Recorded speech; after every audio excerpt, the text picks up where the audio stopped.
Good afternoon, everybody, and welcome to our webinar. Today's webinar is the fourth and final in the series of Living with Heart Failure. This is our In Control series, empowering patients to take control of their heart failure. I'm going to mute some lines because I think that we've got some background noise before we get started. All right. So we are here today for an amazing hour of some discussions with some great patient panelists. They are our experts today, and I am going to turn it over to them in just a few moments. But first, I'd like to give you just a couple of housekeeping rules that's going to make the webinar a little more enjoyable for everybody. Number one is all attendees are in listen-only mode, so you aren't able to unmute yourself to talk or anything like that. But you can type your questions, and we encourage you to type questions into the Q&A box. They will be moderated, and at the end of the sessions, we will get to answering questions. If you can't hear, which you can't hear me talking, you can check your audio button on your personal computer to make sure that your sound is on. That's typically the problem. Hopefully you can read the slides if you aren't able to hear me. And then finally, there's a PDF version of the slide presentation, as well as a recording of this webinar will be available on the Mended Hearts website following the event.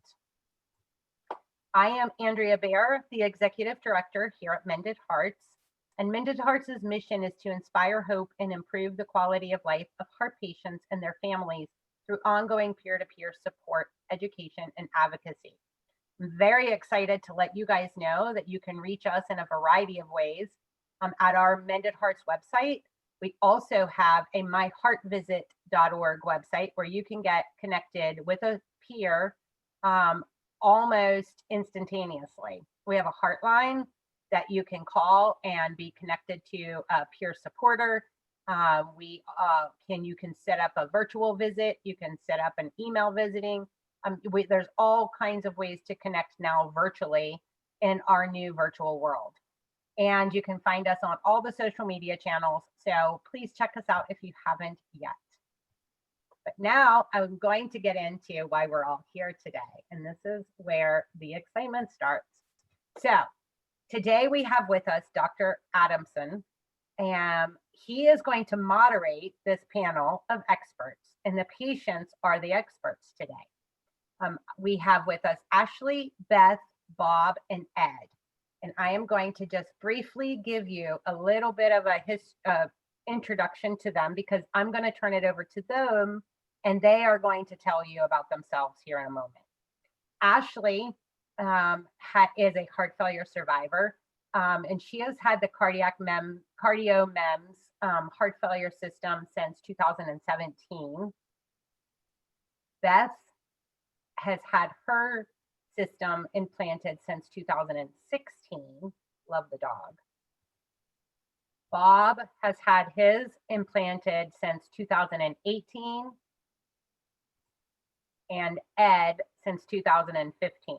So through the four of them, I think we have a lot of experience in what the CardioMeMs system has done for them in their lives and improving their life. But I am not going to steal their thunder. I am going to turn it over to Dr. Adamson while I unmute everybody, and then we can get started.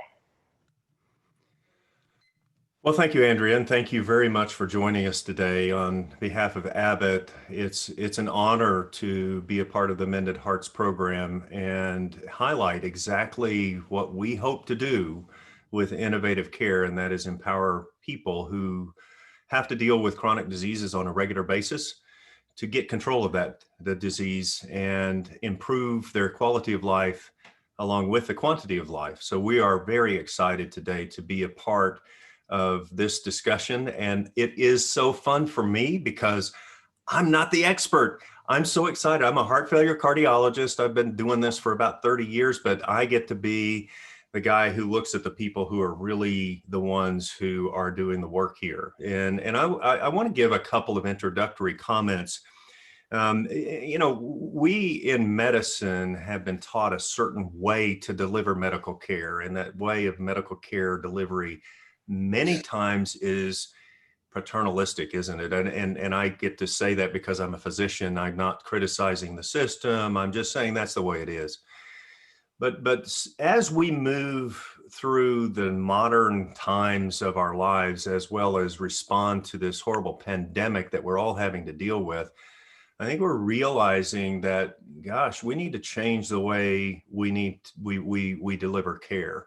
And I bet you, if there are patients in the audience, physicians, nurses in the audience, you have had to adopt a virtual care paradigm that we may not have been trained for, and in fact, we weren't prepared for. So, but we were dosed into the deep end of the pool and told to swim.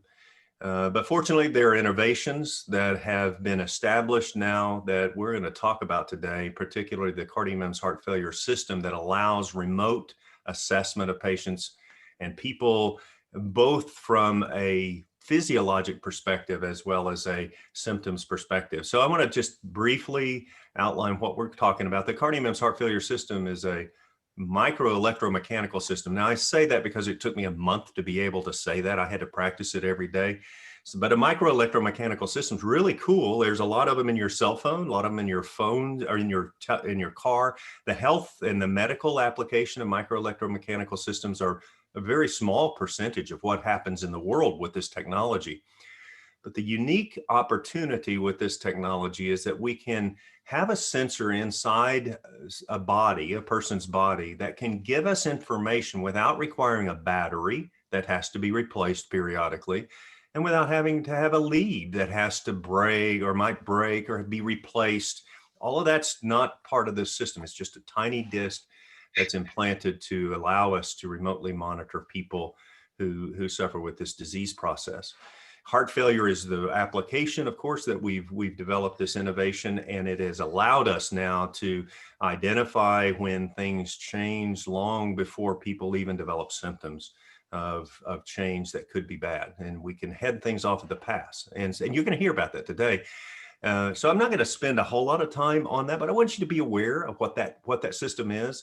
Permanently implanted. There are some external electronics that people deal with that can transmit information to providers to have them review those providers or that information. But you know what? Like I said, I'm not the expert. Thank goodness I get to call on the experts. And I'd like to actually introduce, you've seen sort of the bios of each of the folks that are going to address us today. But I'd like to start with just some general introduction from each of our participants today. And how about let's start with Ed. Is Ed available? Ed, there you are, Ed. Hey, Doc. Heart failure survivor. Ed, take it away. Hello, my name's Ed Covert. I'm 59 years old. I'm the father of 6 and grandfather to 8 kids. In 2006, I had 2 silent heart attacks, didn't even know I had them. Was warming up for my 3rd. And as we all know, once those first few happen, your whole entire life changes. And all kinds of new meds, all kinds of side effects. Your quality of life really drops off rapidly. I ended up being retired from work. Muddled through everything, basically became a couch potato. In 2009, I went back into the hospital. They put a pacemaker defib into me. More med changes, more changes in the side effects, things like that. In and out time and time again for fluid buildup. In 2013, I had a 6-way bypass. More meds changes, more in and out. It got vicious. In 2015, I had a stent in the hospital. They came out and they said, hey, we'd like to talk to you about this CardioMeMs chip. And I had 2 questions. I said, 1, is it going to hurt? And they went, no, you've been catheterized, because that's how they put it in before, so you know what that's like. I said, okay, well, is it going to make me feel better? And they said, well, that's the whole idea behind it. So I went ahead and I had the chip installed St. Patrick's Day. as a matter of fact, of 2015. And shortly thereafter, my life really started to change. They found out through the chip that although I was not right there with the meds, I was close. And they were able to tweak it. When Dr. Adams was talking about the external electronics thing, don't worry about that if you're a patient. All it is a pillow that you lay on. The pillow energizes the chip, and the chip sends the information. I can get back outside now. I can do things. I enjoy my wife. I enjoy my grandkids. I enjoy my kids. It's made a whole different change in my lifestyle. Thank you, Ed. That's a fantastic. Ashley, how about your experience? Hi, my name is Ashley Greiner. I was diagnosed with congestive heart failure, idiopathic dilated cardiomyopathy, left bundle branch block, mitral valve prolapse regurgitation, and supraventricular tachycardia in March of 2016 when I was 35 years old. Initially, I was medically managed for about a year before I was implanted with the CardioMeMs heart failure system on January 25th of 2017. Prior to my implant, I was hospitalized every single month for a minimum of 1 to 2 weeks. Every single month, I was kind of on a revolving door status at the hospital. My care team is about 4 hours away in New York City. And every time I would go for my appointments, I would just pack a bag because I was resigned to the fact that I was going to live out the rest of my life in and out of hospitals. Since my implantation in January of 2017, I've only been hospitalized twice. And today actually marks exactly 1 year since my last hospitalization, which is, I think, pretty amazing considering I have heart failure and that we're going through a pandemic.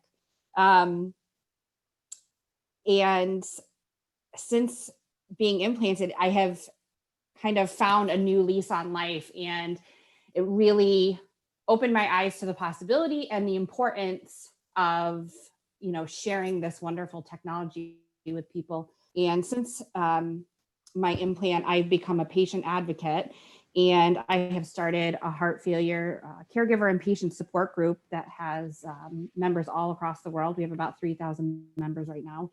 And I just consider myself so lucky to be the first patient at New York Presbyterian Columbia Hospital, New York City, to get this implant because I think it is an amazing tool for heart failure patients. Thank you, Ashley. Thank you. Bob, how about your experience? I'm Bob Buffington. I'm 72. I live in Virginia Beach, Virginia. I was first diagnosed with heart failure in 2011, and I received my CardioMeMs in July of 2018. Along with the heart failure, I was also diagnosed with cardiomyopathy, mitral valve regurgitation, and AFib. I underwent open heart surgery, receiving a mechanical mitral valve, one bypass, and a pacemaker. Now, before the CardioMeMs, standard protocol for my heart failure was hospitalization with usually a Lasix IV drip, the normal urine collection and bed rest, and occasionally a potassium drip. And if you've ever had one, you won't forget it.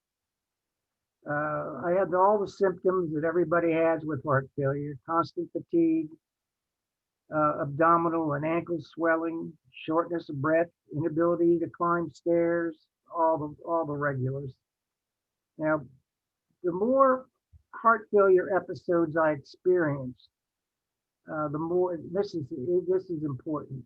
The more heart failure episodes I experienced, the more my health diminished. I wasn't getting better. I became sedentary. I gained a lot of weight. I slept too much, and hospitalizations became more frequent. I was just plain miserable. Now, my CardioMeMs was implanted during a simple right heart cath performed at Centera Virginia Beach General. I was awake during the entire procedure, observed the fluoroscopy. It's a little awkward to crank your head over to look at the screen, but if you can do it. And my recovery time with standard outpatient was about 2 hours. And during that 2 hours, I was introduced to the pillow, which is very simple, which you lay on. I met my nurse, CardioMeMs nurses, and received some medication, then was released to go home. Very simple, very fast. Now, the hospital CardioMeMs teams monitors my condition every day. They alert me of any significant changes in my pulmonary artery pressure because that's what they're looking at. They monitor my weight. And you have to keep a log, which is simple to do, and it's important. They monitor your diet, and you'll learn quickly that salt is your enemy. And they communicate with me on a pretty regular basis, and they also communicate with my wife, who's my caregiver, which is very important. Now, the ability of the CardioMeMs and the hospital team to identify a heart failure episode 2 to 3 weeks before it occurs, to me is just miraculous. It just helps you avoid hospitalization. There's nothing else you can say but miraculous. Now, I do experience episodes from time to time, but the hospital team has caught them early and corrected them with meds. I have not been hospitalized since my implant, which was 27 months ago. I've lost 26 pounds. I exercise now about 3 days a week. Now, during the quarantine, it's the pandemic, it's sometimes sporadic. But my quality of life has improved dramatically. And the last thing I want to say is the last place I want to be during this pandemic is in a hospital. And so far, the CardioMeMs is keeping me out of there. That's it. Thank you, Bob. That's awesome. That's an amazing story. Thank you very much. All right, Beth, let's hear about Beth's heart failure survivor experience. Well, hi, Dr. Adamson, I'm sorry. I am a resident of the Chicago suburbs. My last name is Beth Marcello. Grandpa would say Marcello. And with all of that Italian background, I guess I'm not really surprised when I had my first heart attack when I was 48 years old. My parents had passed away just as they were turning 50 or right before they turned 50. So somehow I just didn't connect that that was going to be me, that I would have heart failure, heart disease. But I did. And it took a while for it to sink in with me. And what I found is each day that seemed to pass after I was advised by my doctor about it, it seemed that I was not getting as strong as I used to be. My activities had really started to decrease. I used to love to travel and spend time with my children and also my grandchildren, but I just didn't have the energy. And I know when I was getting more progressive in the heart disease was probably in the right around 2015. I had been in and out of the hospital a number of times for a variety of reasons, and most of all was the weight gain. And I can remember my doctor sitting on the edge of my bed, and he said, "Beth, we have to talk about you. We have to talk about quality of life." And he said, "I'm not sure how much we're going to be able to help you here. We might have to send you off to a bigger hospital in Chicago." Well, I didn't want that. I had great faith in my doctor, and I wanted to stay there and in the local hospital. And in October of 2015, when I was spending about 3 weeks there, I found that he told me something called CardioMeMs. And I said, "Well, what is that?" He said, "Well, I heard about it. I was at a conference and I heard about it. And I think it could really benefit you. It's a sensor that's put in your heart. And what it does is it measures your heart pressure. And I have hoped that we could get it here, but I don't think they're moving as fast as I think you need it." Well, he said, "You research it, you take a good look at it." And that's what I did. And I'm happy to say that within that next 9 months, my doctor was able to implant it in our local hospital.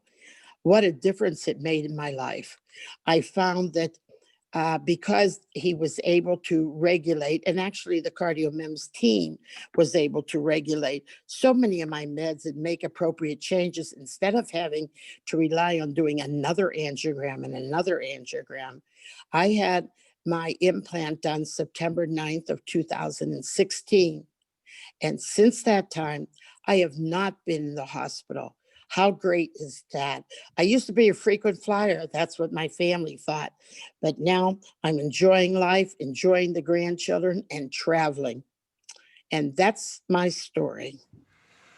Well, Beth, that's an amazing story. Unfortunately, you don't get frequent flyer miles, do you, when you're a frequent flyer in the hospital? Unfortunately, you're right.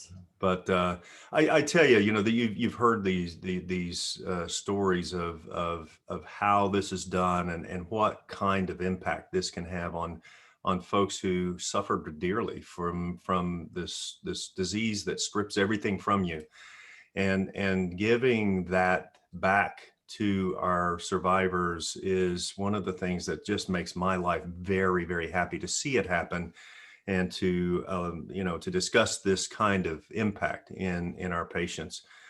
You I think heard here that all of the information stream that's generated from the sensor that's implanted from the patient is generated from home. So patients, as you've just heard, get to stay at home, and they lie back on a pillow and send that information from their home in the comfort of their own home. And then it turns out, from a doctor perspective, that information is very high fidelity information, such that if the person was in front of me, I don't know that I could get the same level of information about what's going on inside the person than I get with the CardioMeMs heart failure system. And that was the intent. Let's make it so that remotely we can get that information, and patients don't have to come to the hospital, don't have to come to the office even. So now we have the COVID pandemic that no one would have ever thought of or planned for. But we now have the innovation to keep people well, keep people, as you've heard, out of the hospital, and now even provide that kind and level of care without having to even come to the office to be exposed to this viral syndrome and process. Bob mentioned the implant procedure, simple right heart catheterization, go home the same day. Bob, can you elaborate a touch on that, about what's it like from your perspective? I mean, I know what it's like from my perspective, implant the thing, but what's it like from your perspective to receive this implant, to be prepared for it? How do you get kind of around the concept of, I want to have this thing implanted permanently in my body, provide consent, and then move forward through the process? Well, in my case, I just simply said, I used to sell cath labs back in the old days, years ago. So I was familiar with the cath lab, but the technology has changed so rapidly that it's just unbelievable. So when I was approached about this, I was extremely enthusiastic from the get-go, because I had been slipping. I go to cardiac rehab twice a week. It's an exercise program put on by the hospital. So I kept going downhill, and exercising became more and more a burden. When I heard about the CardioMeMs, they had just started it at the hospital, and they were screening patients to see who would be acceptable on their first attempt. And I no hesitation on my part. The technology I kind of understood. I understood how it gets encapsulated once it's put in the pulmonary artery through absorption. So it just made sense that I said I was going nowhere with heart failure. And the people out there, if you're getting it, if you have it, or if you're just now being told you have it, it unfortunately doesn't get better. It gets worse as you age. So I jumped at this. The technology didn't bother me. I wanted it. Now, I would say this, doctor, having 40 years in medical sales and in capital equipment, it's hard to get a physician to change his technique. That's always been the greatest challenge in anybody selling medical stuff. So I was fortunate to find a doctor who was enthusiastic about it and wanted to start a program. That's your number one priority, is to find the physician that's got an open mind and is willing to change. Once you find that and you ask them to enroll in the program, they do a quick assessment. They'll be able to tell you immediately whether you qualify, and go for it, because your quality of life will change dramatically. Like I said, when they can catch this 2 to 3 weeks before it happens, before you actually have to be admitted into the hospital, you can't ask for anything better than that. Remember, every time you have an episode of heart failure, you know this for a fact, if you're out there and you've had it, it builds. It's not anything where you wake up in the morning and you have heart failure. It takes a while for that to catch up, and it sneaks up on you. Then it hits your heart. Then you go to the hospital because you can't breathe. With this CardioMeMs and this technology, to be able to look into the future of your personal being and catch it before it manifests into something worse is just amazing. I mean, the technology still is a little not confusing, but it's just baffling to me that it's made such progress. And I remember in the old days when we did cardiac cath, they used a cine camera. You use film. That's how far back I go. So now it's all digital, and it's quick. And they use a small, tiny catheter. I think it was an 8 French, I think, whatever. And it's just poof, you're in and you're out. And the cardiologist, interventional cardiologists, are so used to doing caths that this is nothing to them. It's just getting them to recognize and acknowledge the advancements and push forward. That's it. Yeah, that's true, and I appreciate your perspective, and you know, one of the other thing, and Ashley, I think you mentioned it, and it kind of caught my ear when you were talking. When you're now able to go home and use the patient electronic system and upload information from home, you know, it turns out it doesn't matter where your home is, right? I mean, your home could be across the street from the hospital. Your home could be 4 hours away from New York City and Columbia Presbyterian, or your home.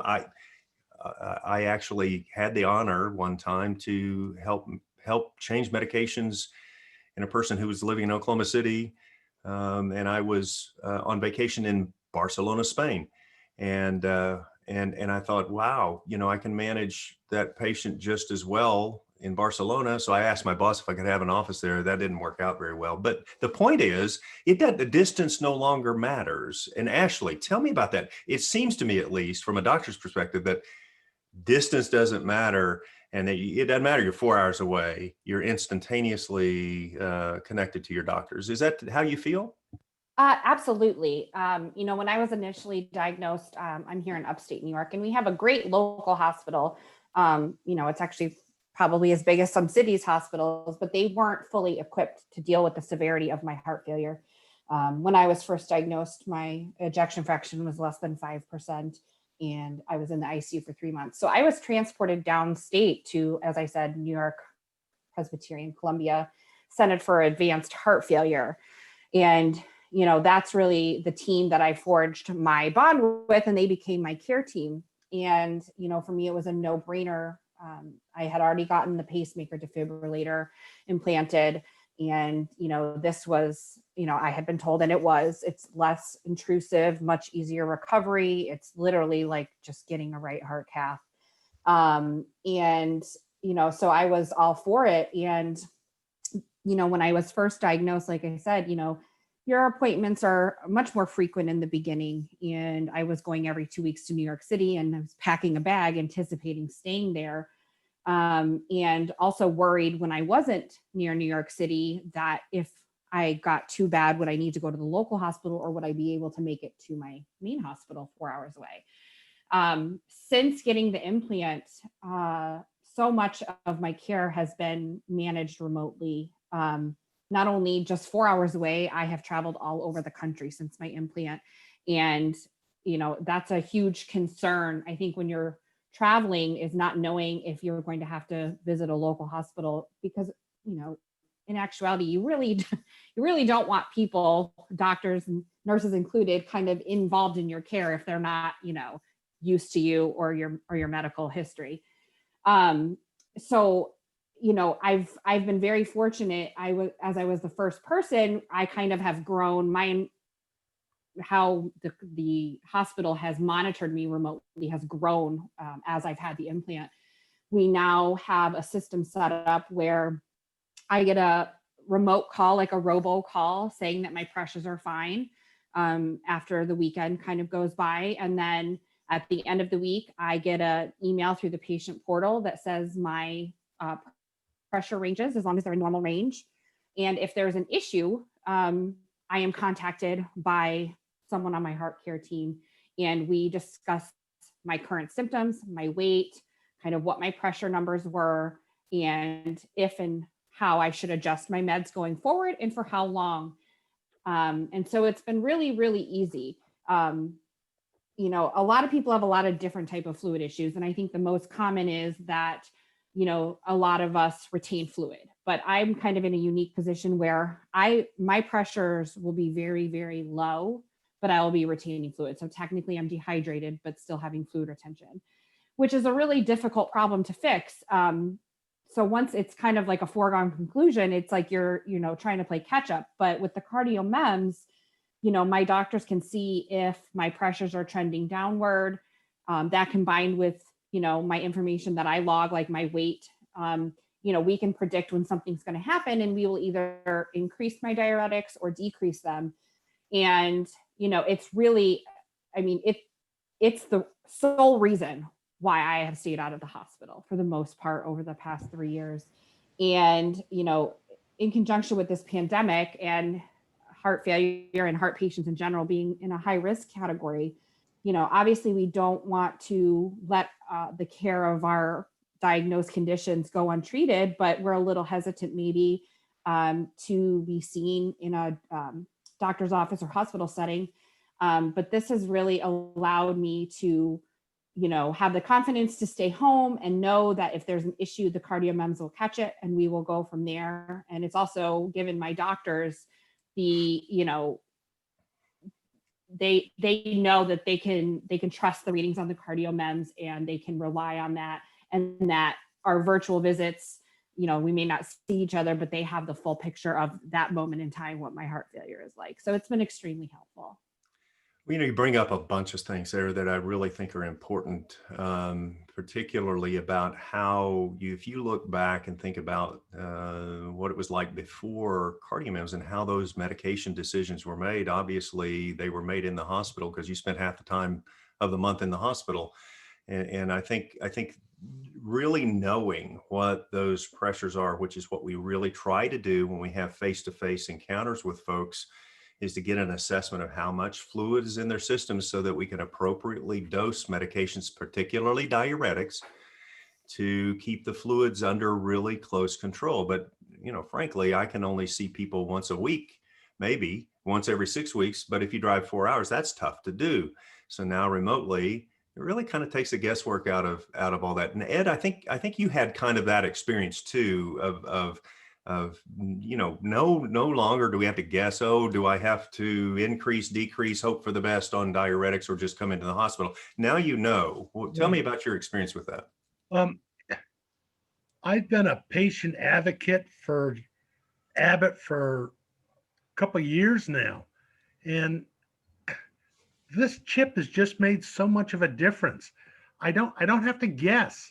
If there's a problem, my team calls and says, Ed, we'd like you to change this and change that. I don't have to drive 2 hours round trip, sit in a doctor's office for an hour just to go up. You might be having fluid on board or get so sick that it's an ambulance ride in. For me anymore, when I talk to people one-on-one about the MEMS chip, for me, it's a modern day stethoscope. If your cardiologist doesn't have or isn't looking at this, he's behind in the times. It's that simple. Try to find a doctor that's doing this. As a patient, it'll pay off for you in the long run. That's Well, good. I appreciate that very much. And, it turns out CardioMeMs at this point is actually offered in around 500 centers around the country. And hey, if it's not at your center, it's time to be an advocate. Because I think we've heard throughout this discussion that the most important advocate for your health is you. And I will say, as a physician, and I think what I've learned from the COVID-19 pandemic is that we have systematically ignored the hardest working healthcare provider out there, the most vested person for a better outcome, and that's the patient. The patient can really contribute to an outcome that's better for them because, of course, they want that outcome. And so being your own advocate is extraordinarily important. And I think, Beth, you mentioned, I think it was that in your discussion about you heard about this, your doctor heard about this, it wasn't available, but you took it upon yourself to learn about this and find out where you could get this implanted, or even encouraged, I think, maybe the administration of the hospital that you loved to develop a program. Tell me about that process. How did that go? Well, when I became so ill in 2015, actually October, and spent so many days in the hospital. And when my doctor talked to me and said those magic words, CardioMeMs, he said to me, Beth, you might want to check it out. Well, he knew me from the past. I have a variety of doctors, and I've tried to manage my health by always having a latest copy of my blood test in case that doctor did not see a copy of the results. And so what I decided is he wrote it down for me, and he left the room, and I had my good smartphone and my iPad there in the hospital, and I started researching. What is CardioMeMs?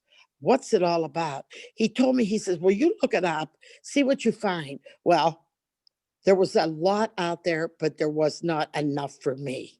And so what I was able to find out is just exactly what we've been talking about, that it could be the answer to eliminate some hospital visits back and forth.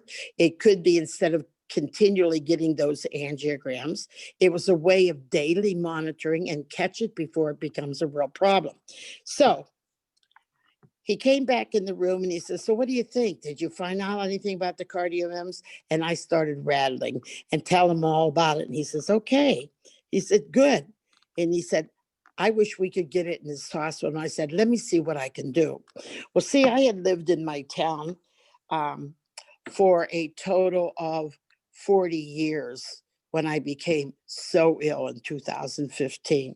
I taught school there, ended up finishing 44 years of teaching there. And I felt I was vested in that town. I knew a lot about it. And so I decided I was going to write a letter. And we laugh about this later because that's exactly what I did. But I didn't write one letter. I wrote many letters. And when I got out of the hospital and on that 1 week follow-up with my doctor, I showed him a letter and he said, where are you going to send this? And I said, to anybody who will listen. So I went online and I found every head or administrator, board of director at the hospital. And I hand wrote a letter because I felt that was more personal, even though I was a business teacher and could certainly type. But I felt the message hopefully would get to them on how much I felt we could use this. We meaning myself, my family, but most of all, all those heart failure patients that I had met from my stays at the doctor's office or going in and out of the hospital. And that's what I did. I think I sent out about 12 handwritten letters. They basically said the exact same thing, that I felt we should look into this. Is this something we could benefit by? And in less than a week, I got not one response, but two from the hospital. They wanted me to come in, and it turned out to be the president of the hospital. I guess I was right on when I addressed my concerns. And after a visit there and them reviewing my medical records and talking to my doctor a lot more, that is when I had my implant done about 10 months later. That's how we got it at our local hospital, and they're doing more there too, I'm happy to say. That's outstanding. And again, I think being aware is one thing, but also being aware of your responsibility for yourself. I think that being your own advocate is an incredibly important part of how we experience our medical illness and our health. Of course, we trust our doctors, or we honestly shouldn't have them.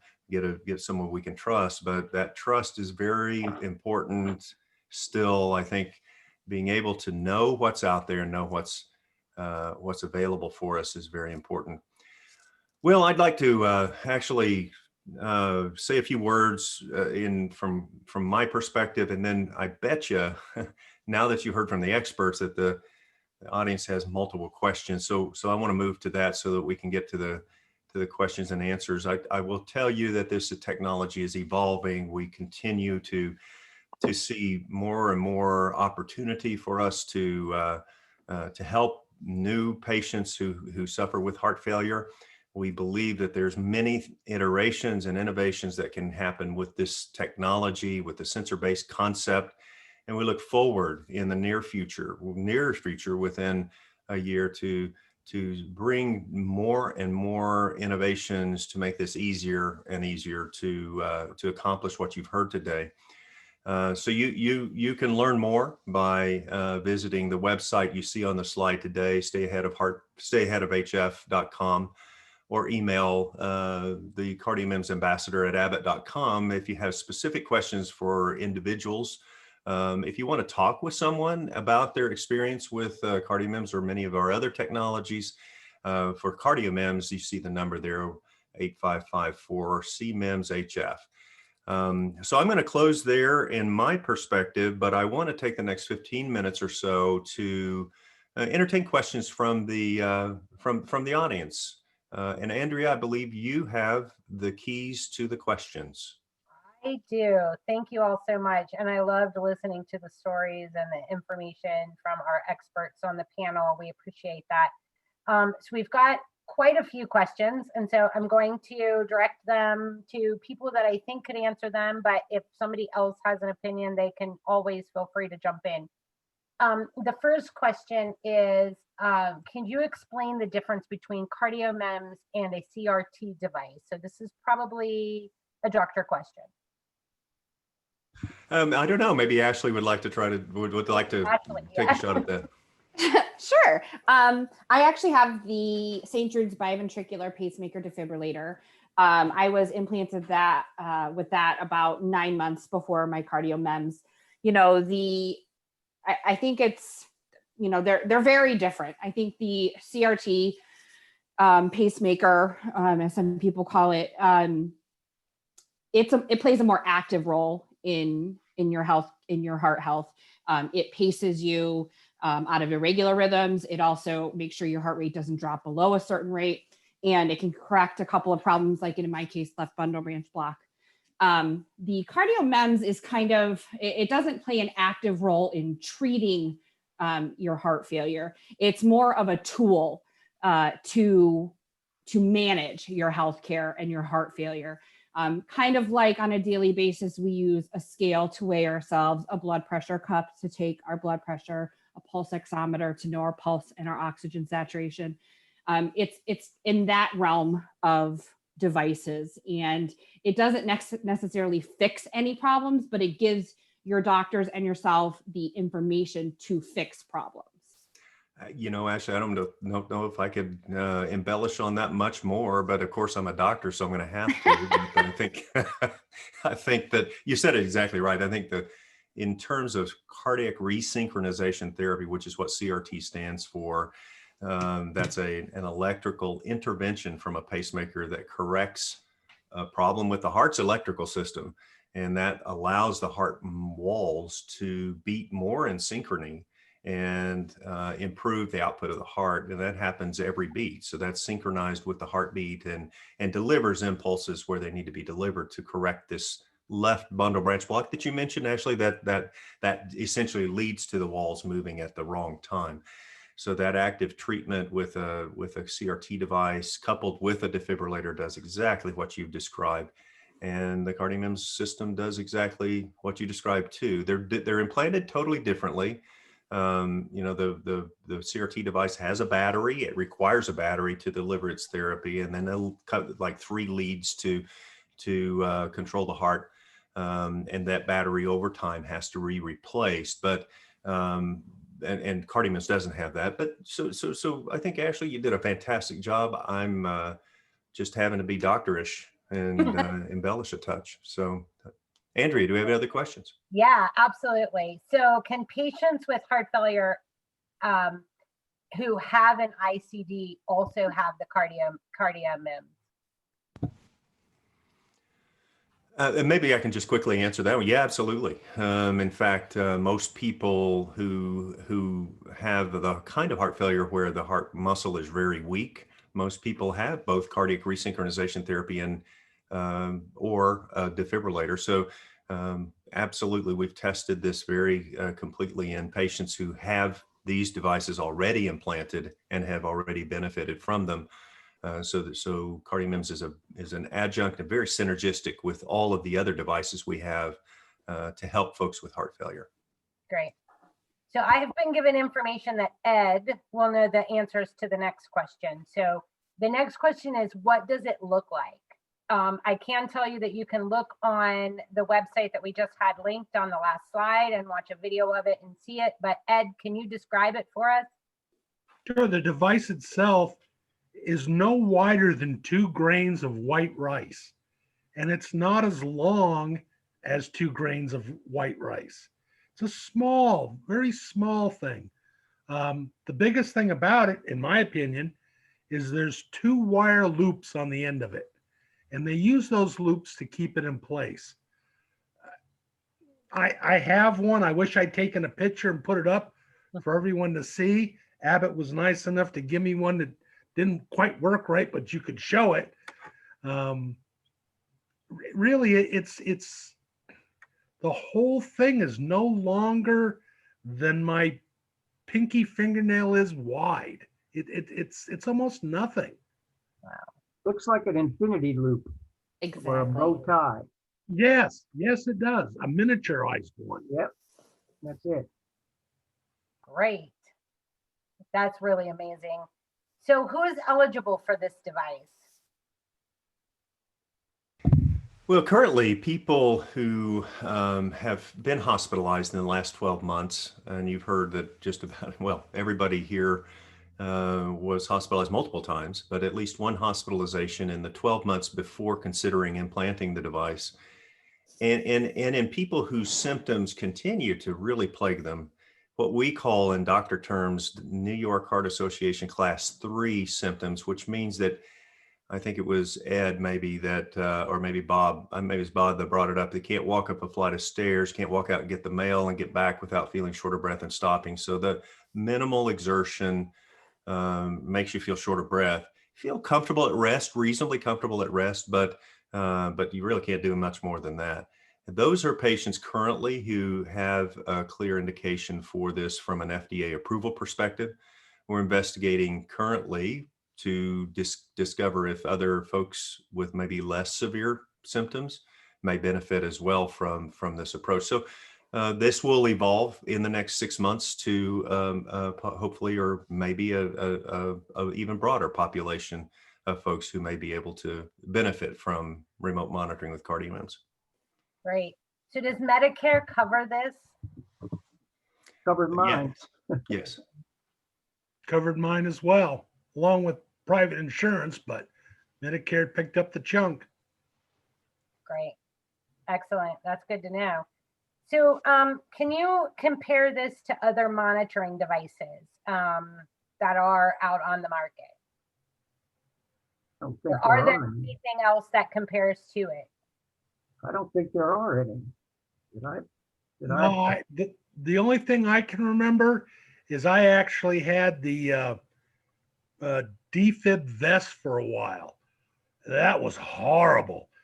Just, to have this so I didn't have to wear that anymore is wonderful. Yeah, essentially, I mean, it's really like you're having a right heart cath 24/7. I mean, that's the kind of information they're getting. And all you're doing is laying on a pillow. So I'm up to date on all the tech, and I wear all the smartwatches and everything, but there's nothing comparable. Excellent. So can this device be implanted after an Lvad, and assuming the Lvad would need to be removed first, if that's even possible? It can be implanted after implantation of an Lvad, but the Lvad doesn't have to be removed. This goes in a vein from the leg, and the cardiologist follows a catheter up into the pulmonary artery circulation. That comes from the body through the part of the heart called the right ventricle, not the left ventricle. That's where the Lvad is placed, but the right ventricle, and then goes out into the pulmonary artery, and that's where this device is placed. So it is certainly possible to have this implanted. We have not studied using CardioMeMs in people who have current Lvad therapy that is being used, but we are in the process of studying that so that we can understand how to use that and make sure it's safe and effective. But it certainly has been implanted in people who have Lvads in place. And we actually have another ambassador and a member of my support group, Gina, who's watching. She had the CardioMeMs first and then has had the Lvad, and she uses both of them in conjunction with her treatment. Mm-hmm. Excellent. Great. So there is a question about, and this maybe you can generalize this as well.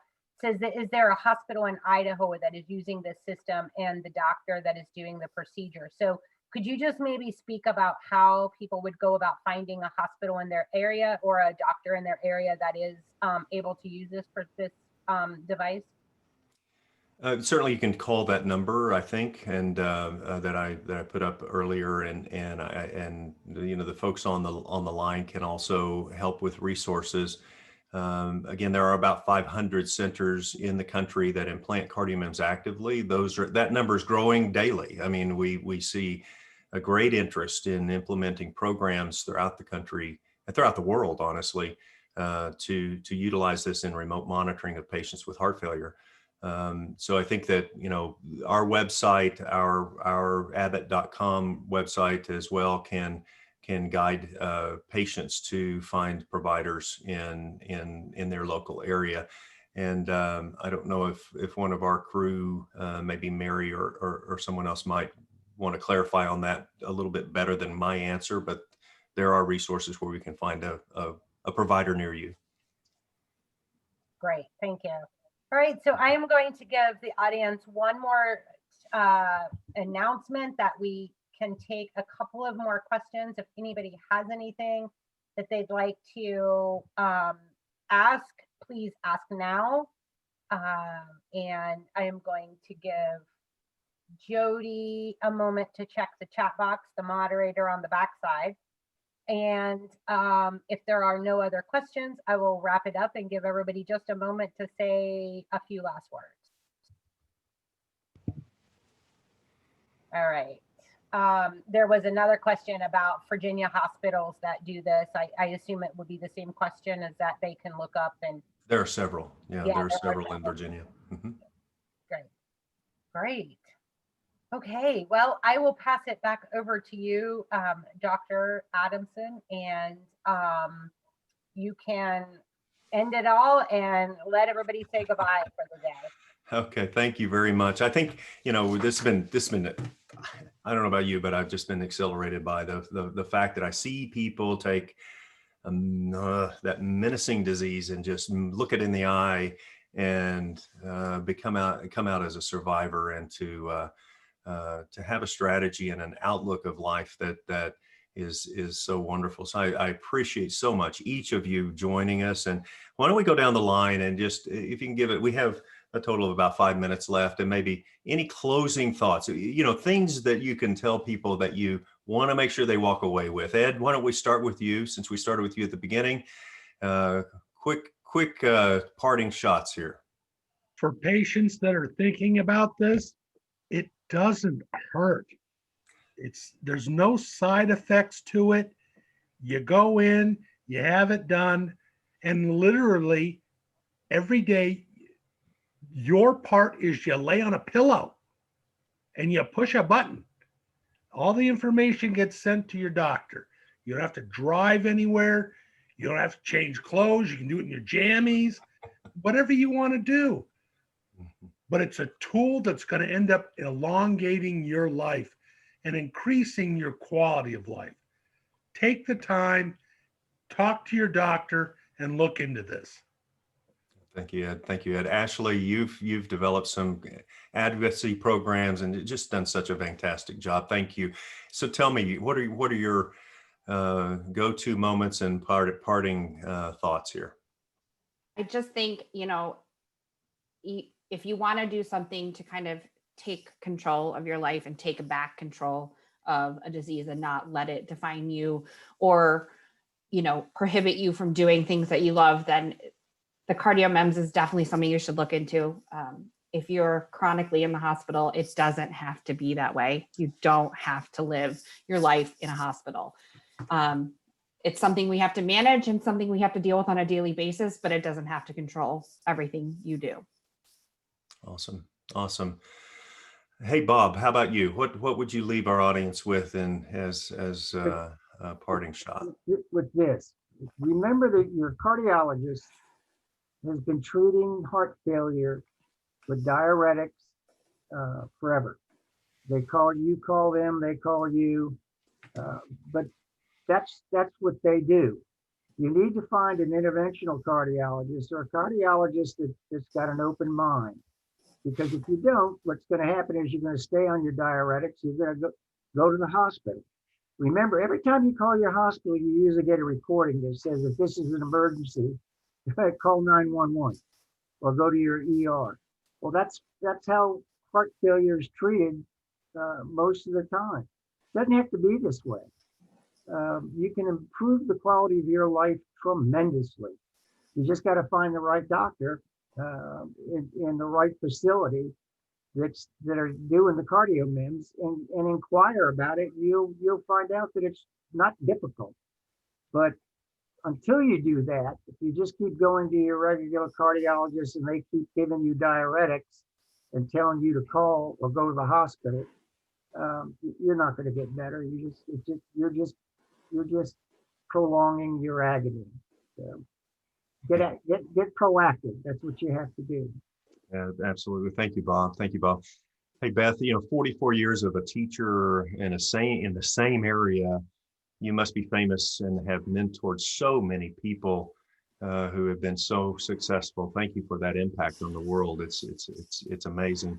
What are your thoughts now as we conclude our session together? Well, I will tell you, I am now 74 years old. I had my first heart attack at 48. I am happy that I am alive and able to spread the word. I mean, I could shout it from the rooftops. People say, wow, you're looking great. Your color's better. You're walking more. Hey, you want to do these things? Yep, I feel better. And I just wish that it had come by a number of years ago, but that's okay. I'm only 74. I got a long time ahead. And I am very happy to talk with groups and individuals that are in heart failure.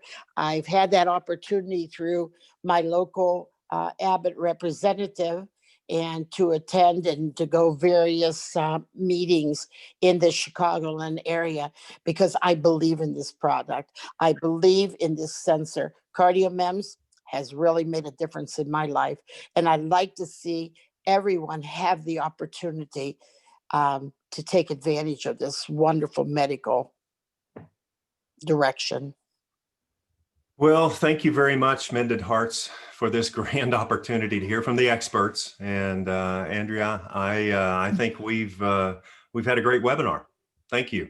Thank you so much to everybody who has joined. It has been a great hour, and I love to hear the passion in our patient panel when they talk about this. And that's really what this is all about, is bringing hope to other people who have heart failure. I just want to thank Abbott for their educational grant that has made all of these webinars possible. This was the final webinar in our In Control series, which has been phenomenal. All 4 webinars will be on our website. If you go to our website, mendedhearts.org, you can look down to the left and you'll see the In Control logo. You can click that and it'll take you right to the resources to all of the webinars that we have had in the past, and this one once we get it online. All of the presentation, the slide presentations, and also a handout that we'll have for you. So all the information will still stay there. It'll stay together, and hopefully we can educate a lot more people. Thank you all once again for joining us. We appreciate it. And everybody have a great day.